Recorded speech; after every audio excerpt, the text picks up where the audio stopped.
Good evening and welcome to Prog Monster. My name is Murph. I am the host of this show. This is a show dedicated to progressive rock and other forms of rock music. So this is the Great Prog War. We're back for battle number 27, featuring Eloy's Oceans, or Ocean I guess is what it is, and Gentle Giant in a Glass House. Very different albums. Both prog albums, but very different. So the Eloy album I've really enjoyed since we started this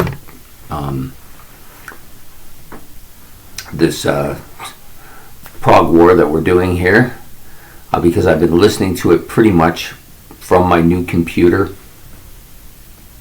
in my own room, headphones. Really atmospheric album. I like Eloy and Pink Floyd for this kind of relaxation. It's almost like a meditation.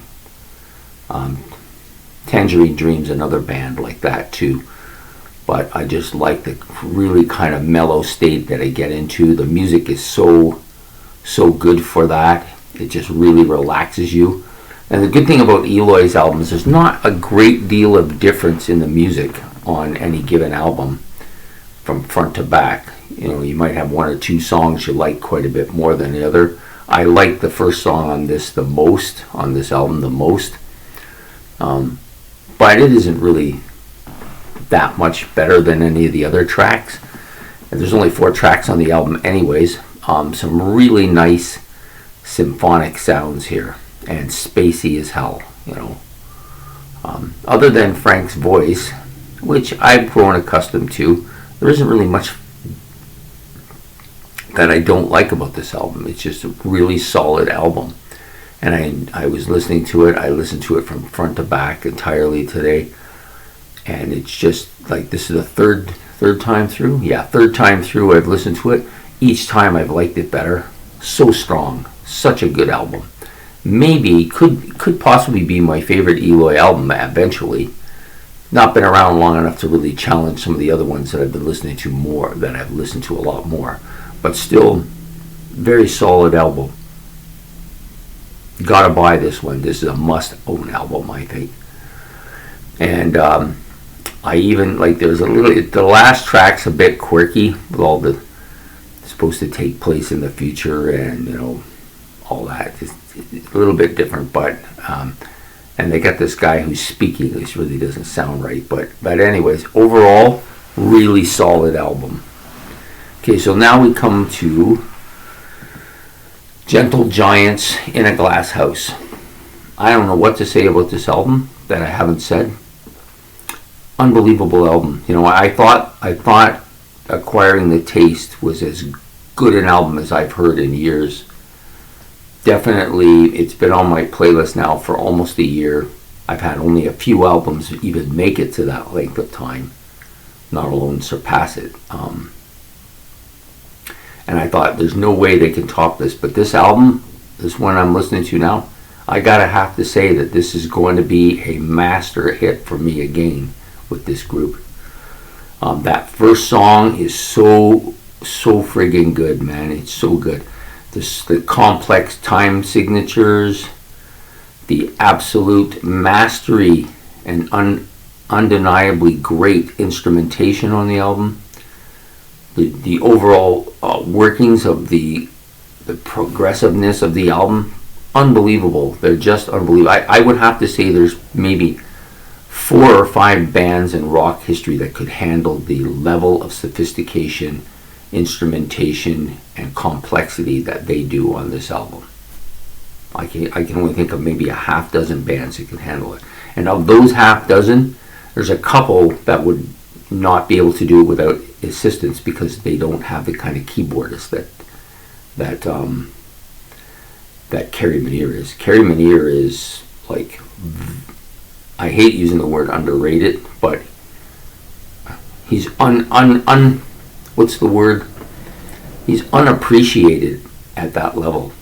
I mean, people who listen to him know how good he is, but for the average person, they don't even know he exists, which is just such a travesty. He's so good.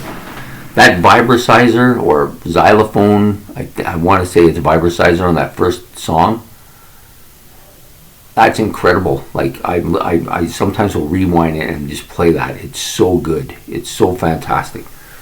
I just can't imagine anybody playing as well as he does on this track. And he's just good with everything he touches. Like all of his instrumentation is fantastic. The bass playing on the third track is amazing as well. I think that's got to be Ray Shulman playing that. Like, just fantastic stuff. And of course, Gary Green is just,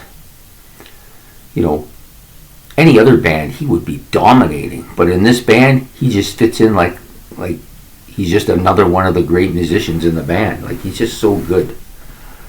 My biggest problem with the last thing that I broke through with Gentle Giant on, the last thing I kind of accepted them as being good at was their vocals. I never warmed up to that first Gentle Giant album I listened to.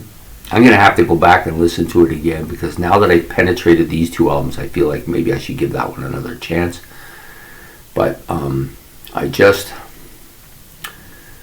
never liked the vocals on it until I watched that live concert that I made a video of.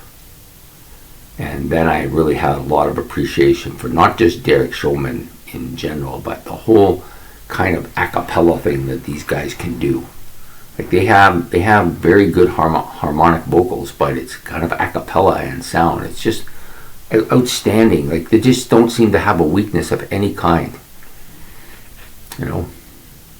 I really missed the mark as a young man. But that's what happens when you're young. You only hear what you want to hear, right? So anyways, I think you're pretty much guessing where this is going here. I mean, as much as I like that Eloy album, I like it.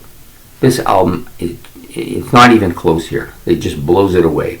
And that's how much better this album is, I think. So this album from Gentle Giant will move on to the next round.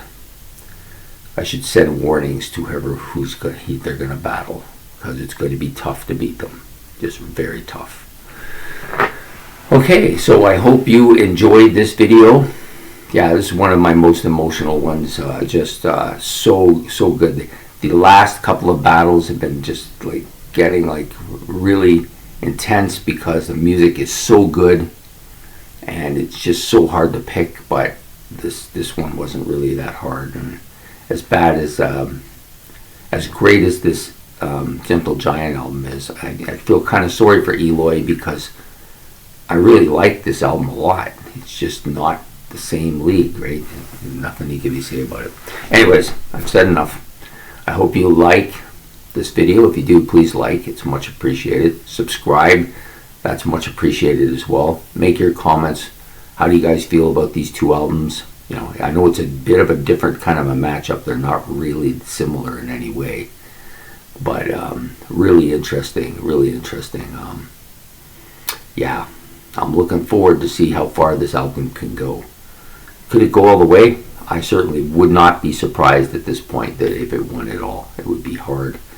It's going to be hard to beat. And so, leave your comments and check this out. It'll come out in the morning.